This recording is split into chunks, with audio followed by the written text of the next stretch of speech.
Hey guys, welcome back to another Christopher Nolan movie review. Today, I'm reviewing Memento. Christopher Nolan's second feature film follows a guy named Leonard who is tracking down the man who raped and murdered his wife.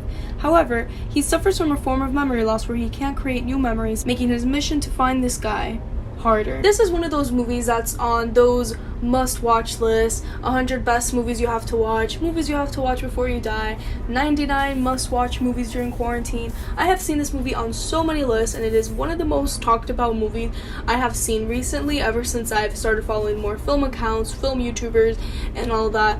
And usually when a movie has this much hype, every time I watch it, it never really matches that expectation, and hype is a really scary thing to give a movie, but this movie deserves all of the hype and way more. This movie is just pure originality, and it proves how original Christopher Nolan and how creative he is. He actually came up with this on a road trip with his brother, where he and his brother were just bored and they were coming up with creative movie ideas, and they came up with this, and that's just genius. One of the things that I love about it so much is it's the way it's told and the perspective and how different it is from any other film that I've ever seen in my life, and I don't think there's anything quite like this in the world. I mentioned in my following review that I noticed some similarities, and after watching Following and then Memento right after, I can definitely see that type of growth that he had as a filmmaker, because in Following, I did mention there was a fractured narrative and a sense of use of inserts and random scenes that didn't really follow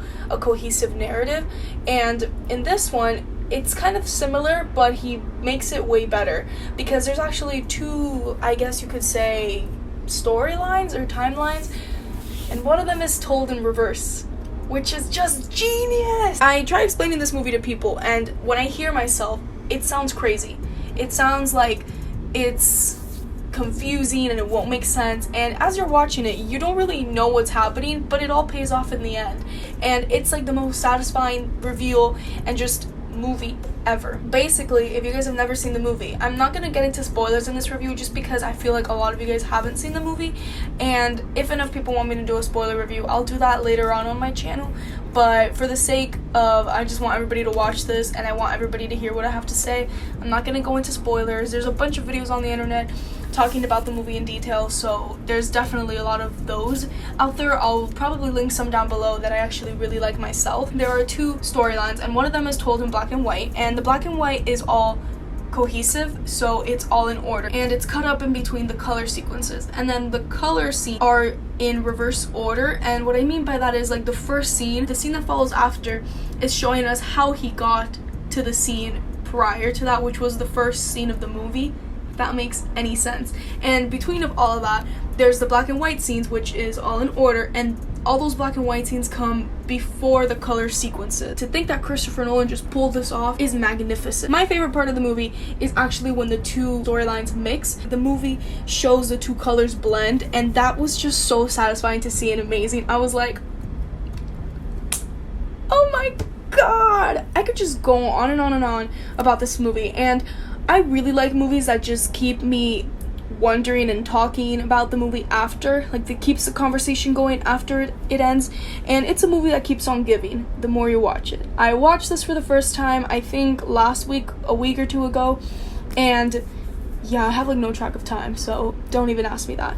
And I rewatched it again recently because I just wanted to see it again. I was interested, I really liked it, and I noticed something really cool that I hadn't noticed in the first viewing, and it just blew my mind. Like, it gave me a completely different perspective of the movie, and it's just crazy. And I'm wondering if the more I watch it, if I'm gonna pick up on different things, because once you watch it once, you already kind of understand everything, and then the second time you can go ahead and look into more little details, and that's just what I love about movies like Memento. Like I said, it keeps on giving, it never really ends, and I feel like this movie is highly rewatchable, in my opinion. I think rewatching it is actually even more helpful in the movie. I really like the opening shot, and that opening shot is so cool. I really liked it, and it's the only sequence in the movie that's actually told in reverse. I want to talk about the main character, Leonard, and just before I talk about the character itself, Guy Pearce did a really good job with this performance. Everybody else is really great, the cast is great in this movie, but he really shines, and he carries this performance really naturally. It didn't even feel like he was acting, and he has a lot of monologue, and a lot of the movie he's talking to himself, and it's a use of voiceover,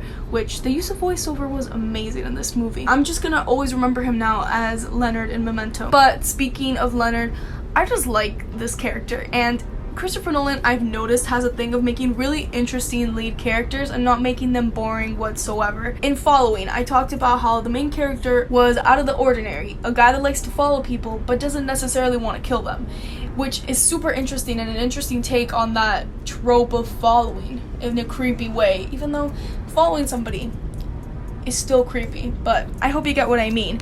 And this character is equally as original, if anything more original than the other character and other characters in his movies, and I just really like that. I love original characters because this guy is just on a mission to hunt down the guy that did something terrible to his wife, and the whole movie that's what he's trying to figure out. But he has this struggle where basically he can't create new memories because of an accident he has, so every like 15 minutes he forgets what he was doing, and that causes a huge conflict already.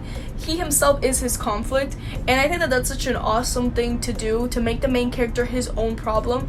And it also makes it really interesting because as an audience you're supposed to trust your narrator, and he's obviously our narrator, he's our lead, he's the one we're following, but you don't even know if what he's thinking is true, and you don't even know what to believe because the person you're following has memory issues, and this is the type of guy that needs to tattoo things to his body in order to remember. Like, if there's a fact that he needs to tattoo, he'll tattoo it on his arm. It's just really interesting to have this character be his own threat because you can't really escape that. It's not like something else. It's not like having another character be the villain. He can't escape his own mind and his own issues, and I thought that that was really interesting and made the movie much more mysterious and thrilling, which is always a good thing. But like I was saying, I loved that you were put in his perspective and you were confused in a lot of parts of the movies, and you were wondering how is this going to make sense, and that kind of put you in the shoes of Leonard because he doesn't understand how things make sense and he keeps forgetting things. It also made the movie really cool because it was this type of like dramatic irony where you knew a little bit more than him because you didn't have memory issues, so whenever he would forget, you and your brain were like, hey dude, this is what you were doing, remember, this is what you were doing. He also delivers such cool lines like, okay, so what am I doing? Oh, I'm chasing this guy.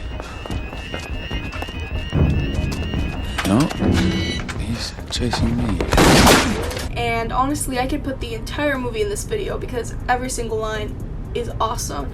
And speaking of every single line, I also really admired that I felt like there was no loose details here. In movies, I feel like oftentimes there's an abundance of information and details, and there's random side stories that don't make sense in the end or don't have any connection, but I felt, at least in my 2 viewings, that every single scene here made sense and it amounted to something else and it was worthy. And it's like when you're doing an essay and you have to cut like the unimportant words. I feel like they did that perfectly and they kept everything that they needed because there was never a scene where I was like, okay, just finish, like I don't care. And that's really important to have in a movie because I was just engaged the whole time. I could see how some people might think it's a bit slow and a bit boring, and it also is a movie that you have to pay really close attention. It's definitely not one of those movies where you can just be on your phone the whole time, and I do that sometimes. Sometimes I watch movies and I'm on my phone, especially if I'm like rewatching it again. But I think this is definitely a movie that you have to pay really close attention, and it's like it challenges your brain, and I think that that's awesome, and one of the reasons why I love psychological thrillers so much and these type of movies, because I'm just constantly thinking about it, and as I'm watching it I'm thinking, as it ends I'm thinking about it, and I'm always just telling people to go watch this movie. This movie is awesome. If you can't already tell, I am in love with this movie, and I'm so happy that I finally saw it, and it deserves all of its hype. It's such a cool movie with like such a cool reveal too. I was like, oh my god, what? And I also like that it's a movie that different people could interpret it in different ways, and sometimes that's a bit frustrating, but I just really like that. Christopher Nolan did an awesome job directing this movie, and it deserves all of its praise, and I'm gonna give this movie its very well deserved A+. If you guys have not seen this movie, this is The Sign of the Universe. Go watch it. I saw it on Amazon Prime. If you have Amazon Prime, you can watch it for free. You won't regret it. You really won't. And if you guys have seen this movie, let me know what you thought about it. If you liked it, if you hated it, if you were like, I would really like to know what you thought about it. Like I said, I just love this movie and I already want to watch it again. It has been a lot of fun to review all of the Christopher Nolan movies. If you guys are liking that, please subscribe to this channel. I'm posting every Monday and Friday, and this Wednesday I'm actually having a bonus video because in order to like crunch all the reviews up, I'm gonna be posting on Wednesday, and that's gonna be Insomnia. So make sure to subscribe so you guys won't miss it. And then on Friday I have a really cute art video planned, just to like a little break between Christopher Nolan. But I'm having a lot of fun. Yesterday I finished the Batmans, and now I'm moving on to Interstellar, I think. So I'm almost done binging it, but there's obviously a lot of reviews that have to come up, and I'm really, really excited. I'm really liking doing this, and Christopher Nolan is just a king. I love him. So yeah, really hope you guys enjoy this review, and make sure to comment, like, and subscribe, and I'll see you guys next time. Bye!